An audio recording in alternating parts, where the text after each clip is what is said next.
Selamat datang di YT Creative Leadership TV bersama saya Yakob Tomatala. Pokok percakapan kita pada hari ini adalah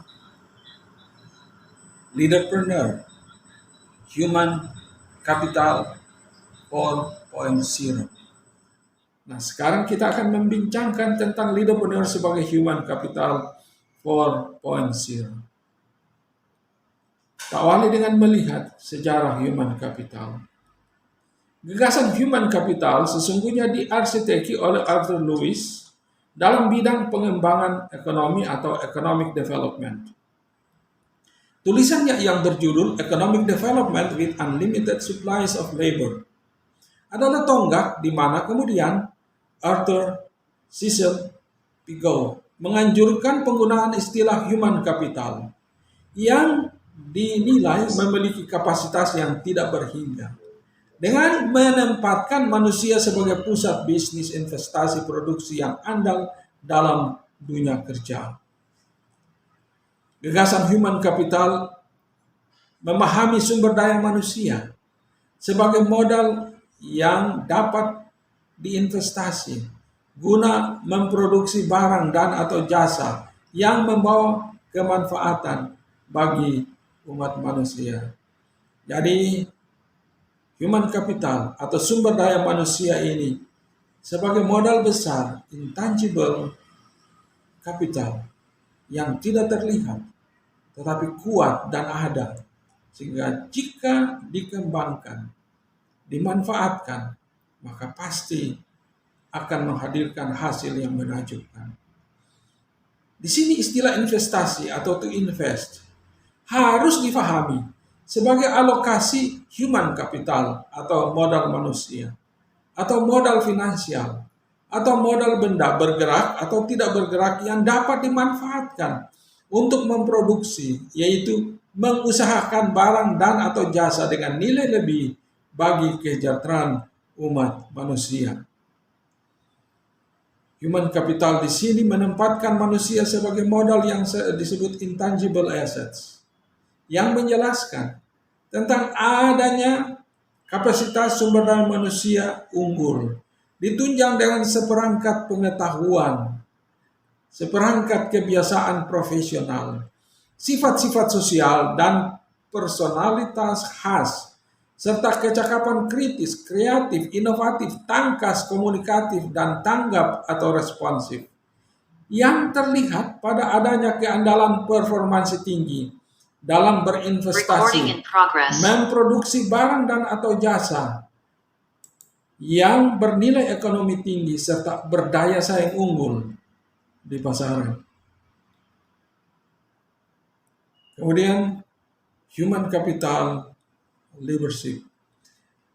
Human capital leadership ini dimaknai sebagai pendekatan kepemimpinan yang terfokus kepada peneguhan komponen manusia menjadi beyond competencies yang memiliki keandalan tinggi untuk mengambil tanggung jawab memimpin organisasi abad 21 guna berinvestasi dan berproduksi barang dan atau jasa secara unggul, menjawab tantangan dan perubahan yang dihadirkan dari disrupsi peradaban yang ditandai dengan adanya apa yang kita kenal dengan persaingan ketat, kecanggihan teknologi, perkembangan ilmu pengetahuan, serta industri 4.0 bahkan masuk kepada 5.0 yang berpengaruh dalam segala bidang kehidupan secara konvergen, berpengaruh dan saling mempengaruhi. Nah, karena itu kita maju lebih dahulu untuk melihat karakteristik leaderpreneur human capital 4.0. Untuk memahami karakteristik human capital 4.0, yaitu karakteristik leaderpreneur, kita membaca firman Allah dari Keluaran 18 ayat 21 yang selengkapnya berbunyi, carilah dari seluruh bangsa itu orang-orang yang cakap dan takut akan Allah, orang-orang yang dapat dipercaya dan benci kepada pengejaran suap. Tempatkanlah mereka di antara bangsa itu menjadi pemimpin. Dalam hubungan ini kita melihat bahwa leaderpreneur adalah pemimpin kompeten dengan kompetensi pribadi, kompetensi profesional, kompetensi sosial, kompetensi intelektual, dan kompetensi posisional yang dibuktikan dengan adanya integritas pribadi, integritas rohani, integritas sosial, integritas ekonomi, dan integritas kepemimpinan. Dan ini merupakan landasan bagi karakter leaderpreneur dalam Human Capital 4.0 dari perspektif Kristen. Nah, sekarang karakteristik leaderpreneur 4.0 abad 21.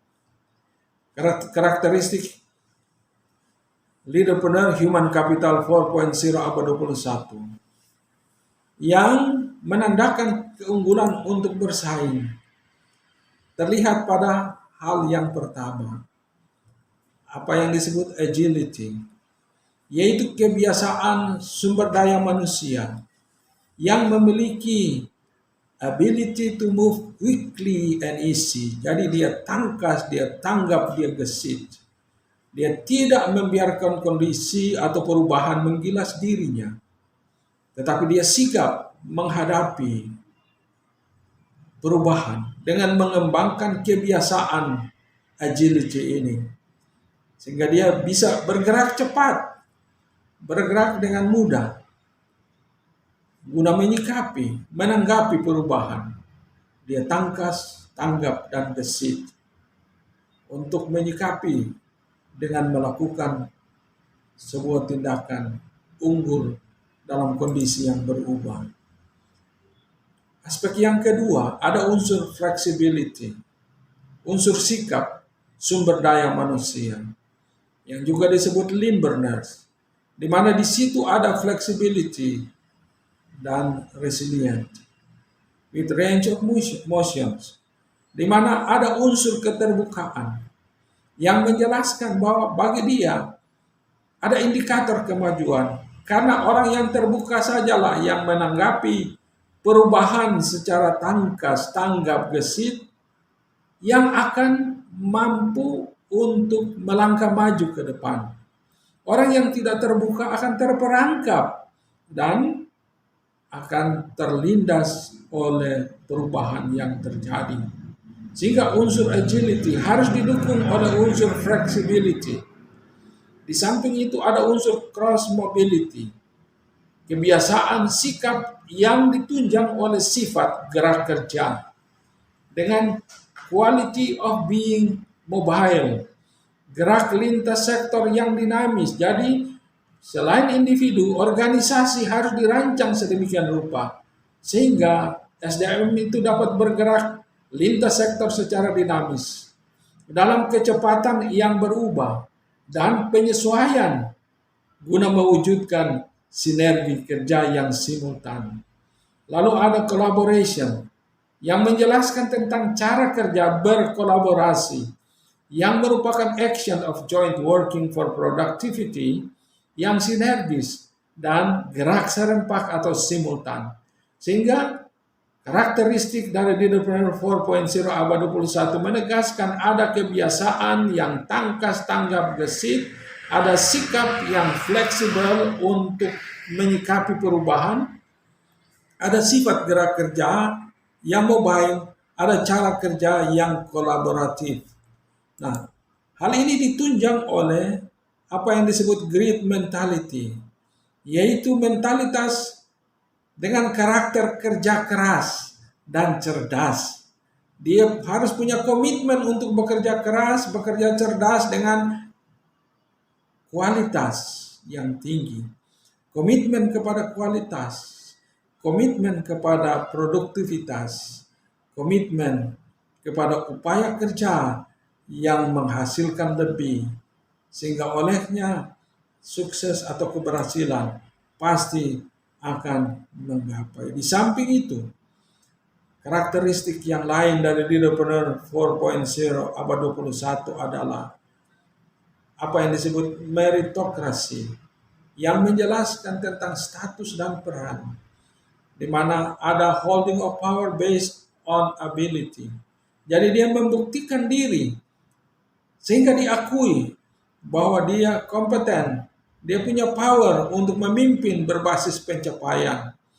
dia efektif, efisien, dia mampu membangun hubungan-hubungan sehat, dan memimpin secara optimal, serta produktivitas. Sehingga yang dia kejar adalah membuktikan diri dalam status dan peran sebagai seorang pemimpin yang punya kebiasaan, punya sikap, punya sifat, punya cara, punya karakter yang menunjukkan bahwa dia memiliki karakteristik leaderpreneur 4.0 untuk menanggapi perubahan dan tantangan pada abad yang ke-21 ini.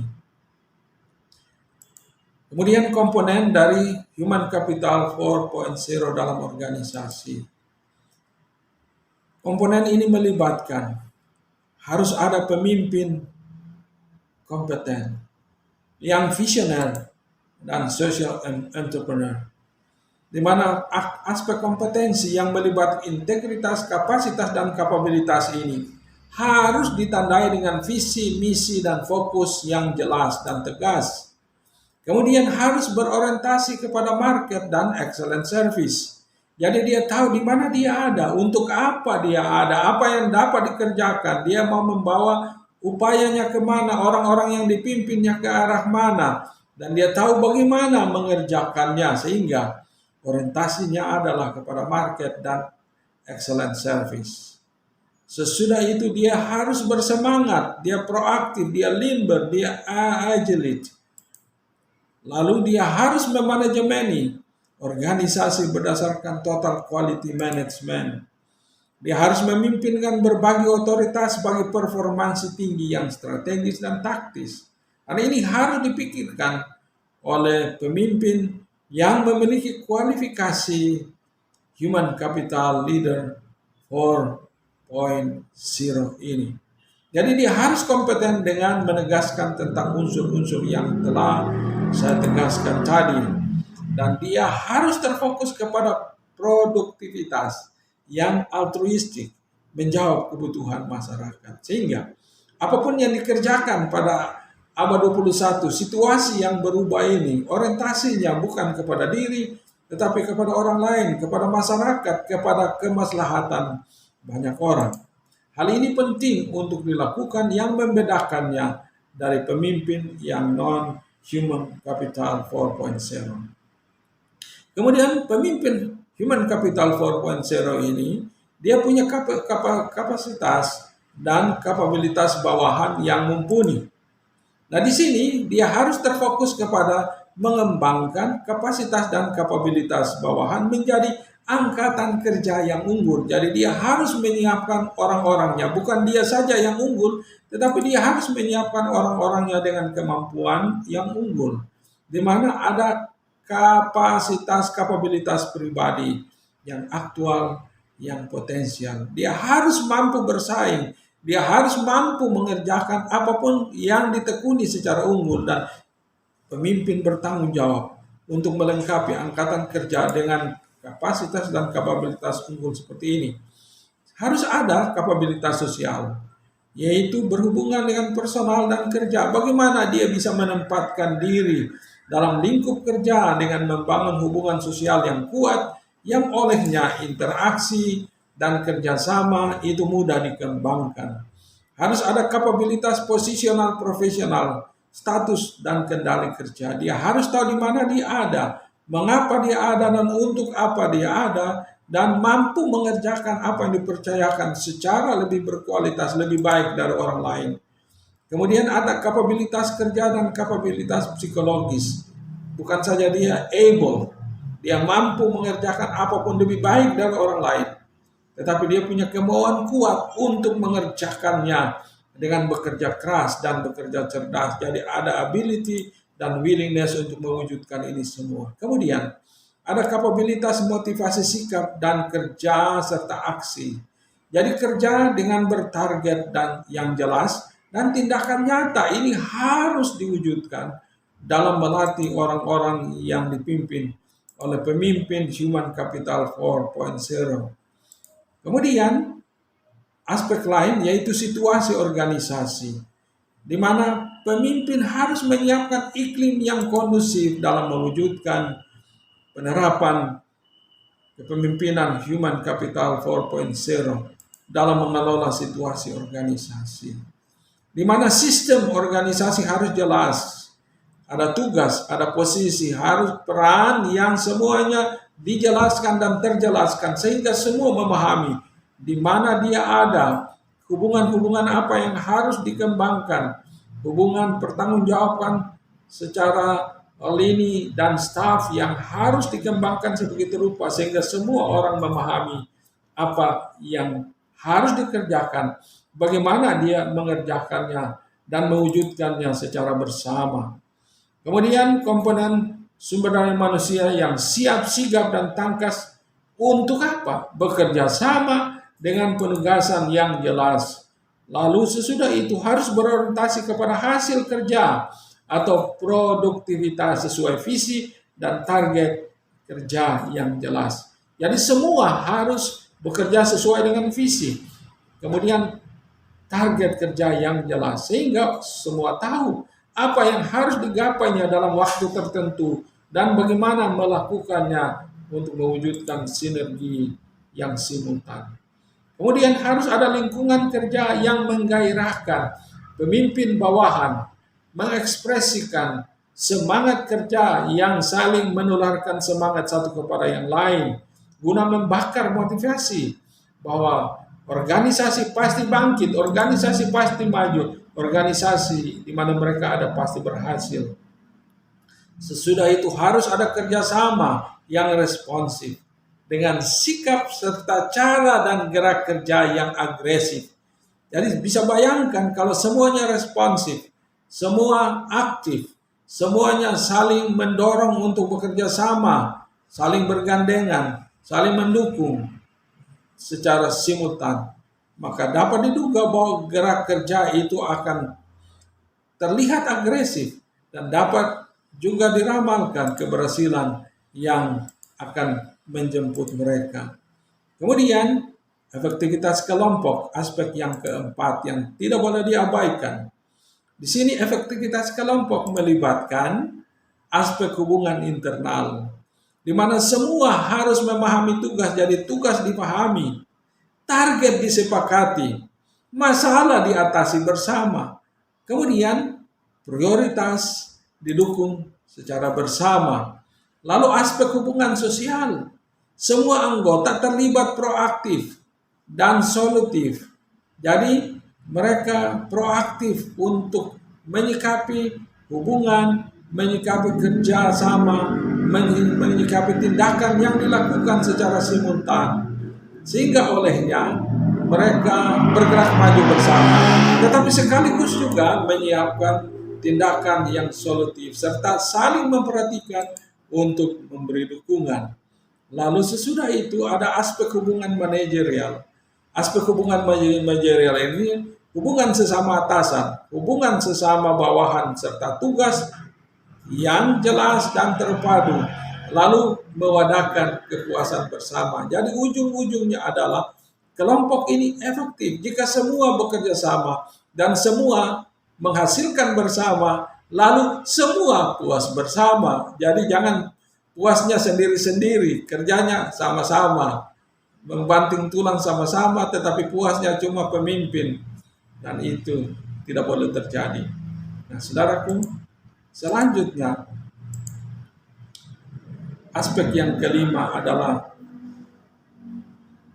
manajemen bisnis atau usaha. Nah, di sini seorang pemimpin Human Capital 4.0 dia harus merencanakan bisnis, yaitu apa yang akan dilakukannya, pilihan kerja, pilihan investasi yang tepat. Rancangannya harus lengkap. Target kerja harus jelas. Standar kerja dan SOP, Standard Operating Procedure, harus jelas. Keputusan harus pas. Gerak bersinergi yang terfokus. Kinerja terorganisir yang simultan secara dinamis. Nah, jadi seorang pemimpin harus tahu merencanakan landasan, kerangka, dan aplikasi rancangan pekerjaan atau rancangan bisnis yang ditekuninya. Kemudian aspek gerakan kerja. Pemimpin harus menyadari bahwa ia harus mengendalikan upaya kerja bersama sehingga kantor bagi dia adalah pusat pengendali dengan penugasan, hubungan kerja, komunikasi, komando, penggerak yang jelas. Sehingga semua itu menciptakan gerakan kerja yang simultan. Semua bergerak secara terpadu. Lalu sesudah itu ada aspek yang ketiga, yaitu aspek dukungan kerja. Di mana respon manajer, yaitu orang-orang yang dipimpin oleh sang pemimpin, harus terlihat sedang memberi dukungan yang tepat dan cepat. Jadi bukan saja tepat, tapi cepat. Karena sekarang kita tidak bisa menunggu. Bukan saja siapa cepat dia dapat, siapa cepat dia ada di depan, yang lain tertinggal. Karena situasi yang dihadapi sangat kompleks. Kemudian logistik itu tersedia. Dia harus menyiapkannya untuk memberi dukungan. Dan sesudah itu tersalur. Jadi bukan saja cepat, tepat, tersedia, tetapi tersalur dan dimanfaatkan secara tepat pada segala segmen dalam kepemimpinan. Nah, di samping itu, aspek yang keempat adalah aspek produk ekonomi yang andal, di mana ada produksi, penyimpanan, distribusi, konsumsi yang berkualitas dengan excellent service yang tersedia, up to date, tanggap cepat, tepat, dan memuaskan. Sehingga orientasi kepuasan kepada konsumen akan menempatkan pemimpin human capital 4.0 di depan karena dia tanggap. Lalu sesudah itu aspek after sales, yaitu service yang terpercaya, di mana dia harus bisa mempertahankan produk barang dan atau jasa bagi pemenuhan kebutuhan stakeholders secara bersinambung atau sustainability dengan jaminan after sales service yang diandalkan guna memberi kepuasan bagi konsumen. Nah, kekasih Tuhan, dari sini kita melihat bahwa ternyata tatkala kita misalnya menjalankan upaya, katakanlah pendidikan teologi, maka aspek-aspek ini menjelaskan bahwa perhatian kita bukan saja kepada diri kita, bukan saja kepada orang-orang yang ada di sekitar kita yang menjadi bawahan atau manajer atau pekerja kita, tetapi sekaligus juga kepada orang-orang yang menjadi konsumen dari produk kita. Sehingga olehnya hal-hal seperti ini harus diperhatikan, karena semua akan menggambarkan kita mengerti mengapa kita memberi jasa yang mendukung semua stakeholders dalam kepemimpinan kita. Kemudian strategi manajemen bagi sukses organisasi, yaitu pendekatan human being empowerment, di mana ada peran dan pendekatan sumber daya manusia, human capital, human being empowerment yang menjelaskan bahwa itu terfokus kepada human empowerment. Kita empowerment dengan memperhitungkan aspek sustainability atau keberlangsungan yang bertahan dan meningkat meresponi disrupsi peradaban abad 21. Disrupsi peradaban abad 21 menjelaskan bahwa ada tantangan-tantangan hebat yang terjadi. Pemimpin harus mewujudkan pendekatan yang mendukung, empower human being. Jadi manusia, unsur manusia itu, komponen manusia harus di-empower. Sehingga olehnya kita lihat bahwa ada keberlangsungan proses kepemimpinan ke depan. Pekerjaan tidak akan terputus. Bukan saja menyiapkan agar supaya ada keberlangsungan kepemimpinan, ada pemimpin-pemimpin baru yang akan muncul, tetapi pekerjaan itu harus menjadi jaminan bahwa dia akan terputus, tidak akan terputus melewati waktu dan situasi yang berubah.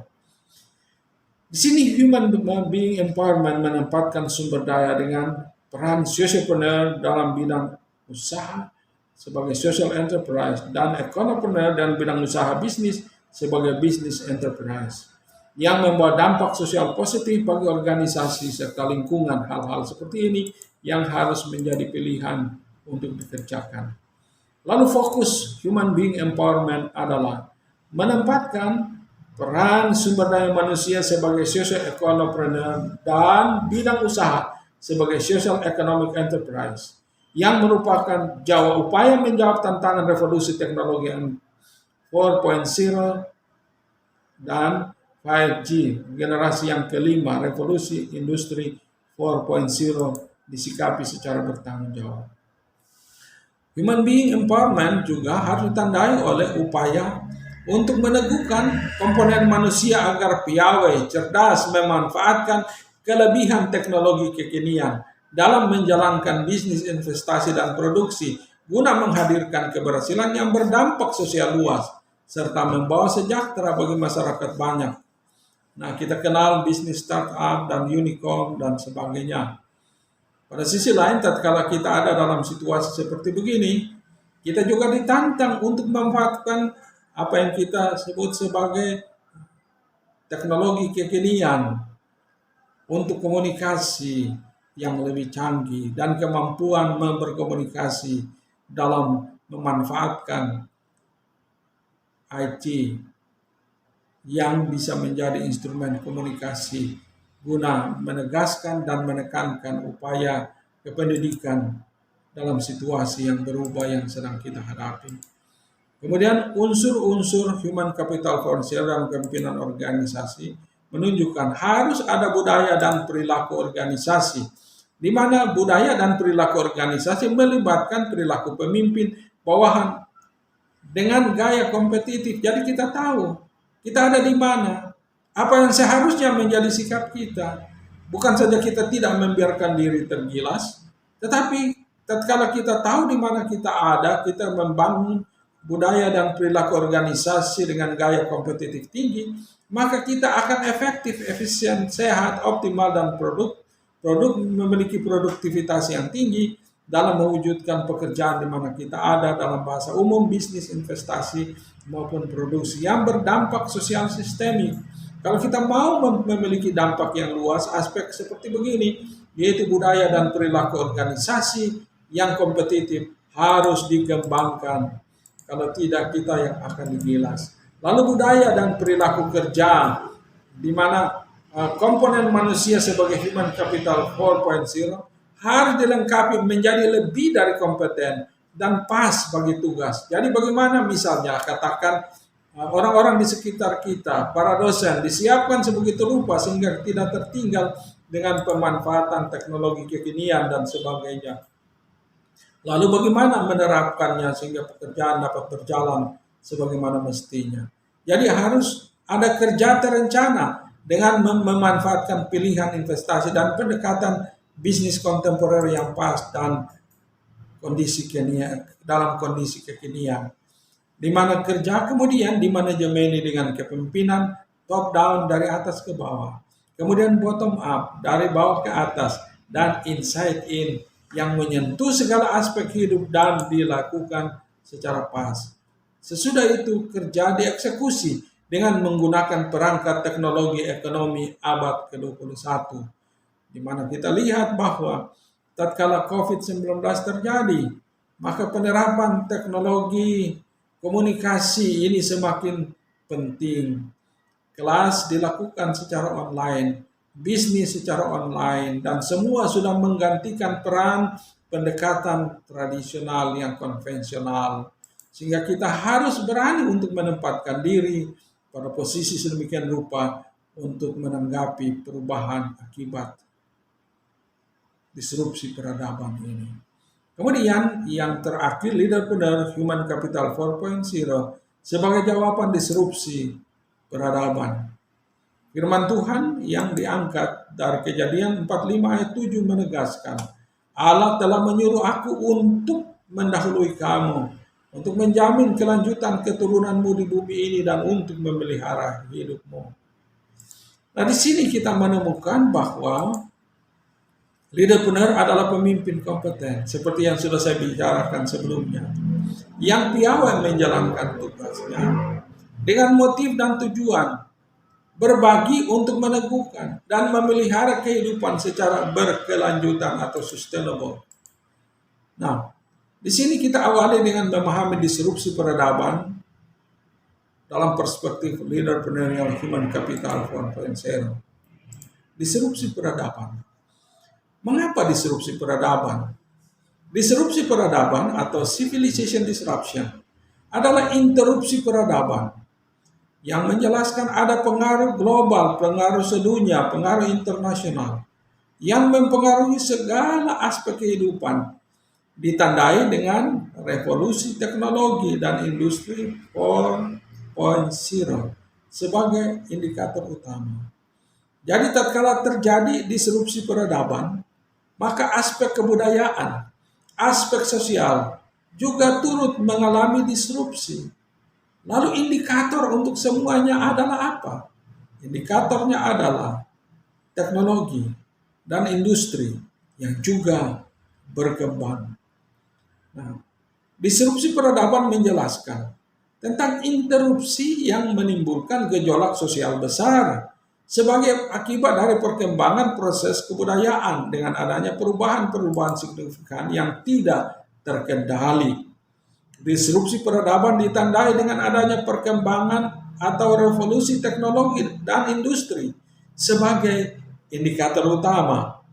Hal mana terlihat pada abad 21 yang ditandai dengan adanya teknologi informasi komunikasi canggih generasi 4.0 bahkan 5.0 sedang datang, yang mewarnai dan mempengaruhi segala sisi kehidupan dan perkembangan industri anyar yang menghasilkan produk-produk yang spektakuler yang seperti kita saksikan sedang terjadi di lingkungan di mana kita ada.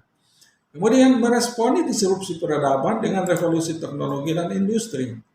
Nah, Human Capital 4.0 ini adalah respon atas disrupsi peradaban dengan kecanggihan IT, robotik, teleportasi, sains baru, mendukung revolusi industri 4.0 yang melipat gandakan investasi, interaksi lintas sektor, sinergi aplikasi teknologi yang menghasilkan akselerasi produk ekonomi dalam pekerjaan yang kita lakukan. Kemudian memberi tekanan kepada konsistensi mencipta perubahan positif dalam investasi dan produksi secara sistemik, memanfaatkan teknologi canggih, mewadakan sinergi yang simultan guna memberi jawaban ekstra cerdas dalam kepemimpinan, menyikapi tantangan perubahan dan turbulensi sosial yang sedang kita hadapi. Kemudian Human Capital 4.0 dan disrupsi peradaban dengan perubahan masif global. Ini menuntut adanya sumber daya manusia skala 4.0 atau the fourth wave human power dalam upaya menghadapi perubahan besar pada ranah berikut. Kita diminta menyadari bahwa ada persaingan penguasaan sumber daya energi. Siapa unggul dalam mengembangkan energi, dia akan ada di depan. Persaingan inovasi ekonomi, nanotech, biotech, IT, neurotech, robotek, masif open online business, dan seterusnya. Ada persaingan ketenaga kerjaan, sehingga kalau kita punya sumber daya manusia tidak seperti yang sedang kita bicarakan, kita pasti akan kalah dalam bersaing.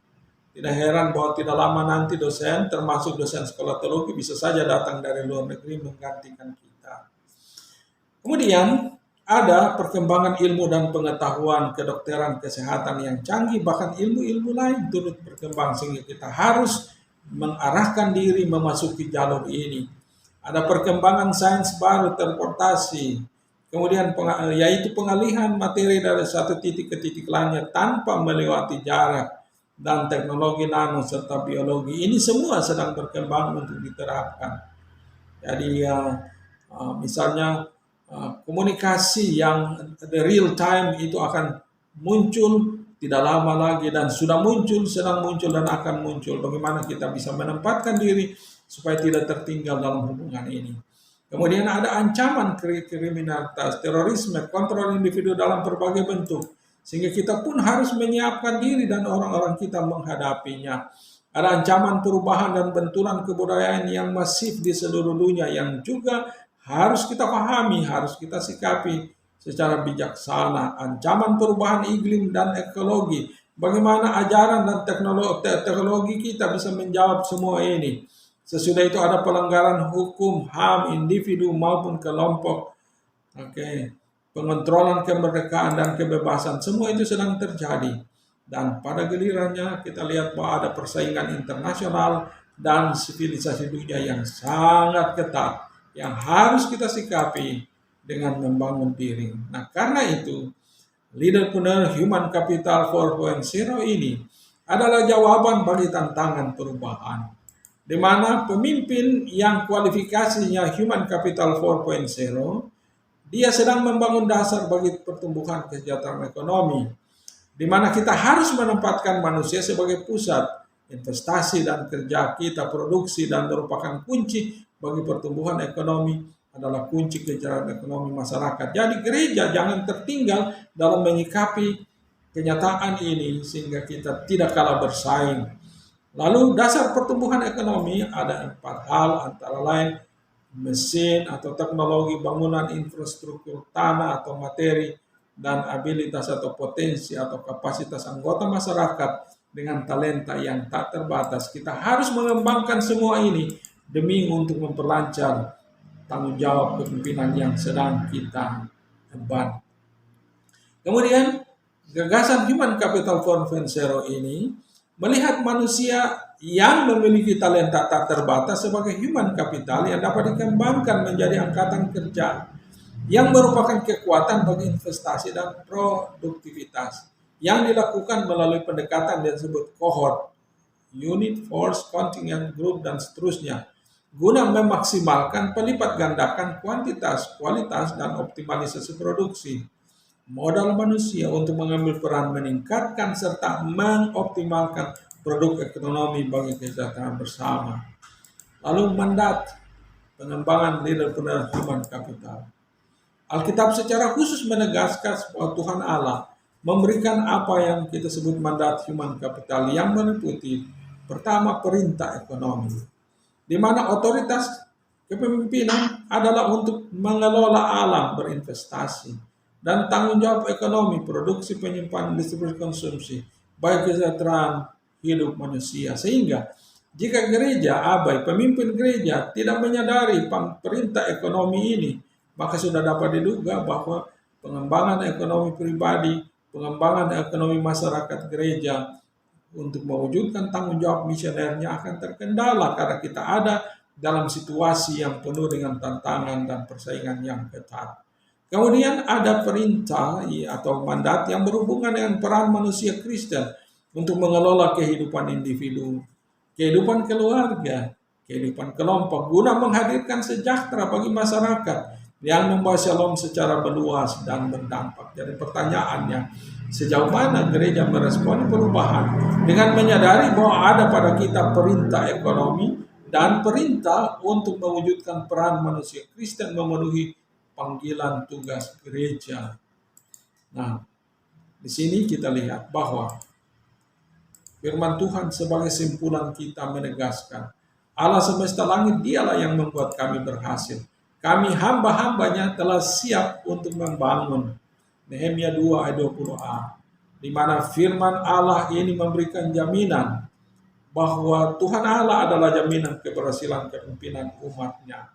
Pemimpin dalam hal ini leaderpreneur dan orang yang dipimpin bertanggung jawab mewujudkan keberhasilan kepemimpinan melalui peneguhan Human Capital 4.0, komponen sumber daya manusia yang sigap dan tanggap menjalankan investasi yang produktif dalam kepemimpinan bagi kepuasan bersama.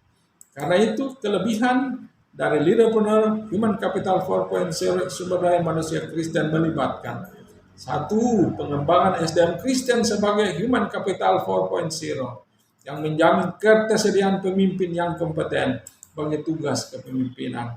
Kedua, ada upaya melengkapi Human Capital 4.0 sumber daya manusia Kristen yang menyiapkan angkatan kerjaan dalam menjawab kebutuhan dan tantangan dalam era yang berubah. Yang ketiga, ada upaya manajemen atau memanajemeni human capital 4.0 dalam organisasi, mewujudkan investasi dan produktivitas bersaing yang dapat memenuhi tuntutan dan tantangan kemajuan dari disrupsi peradaban.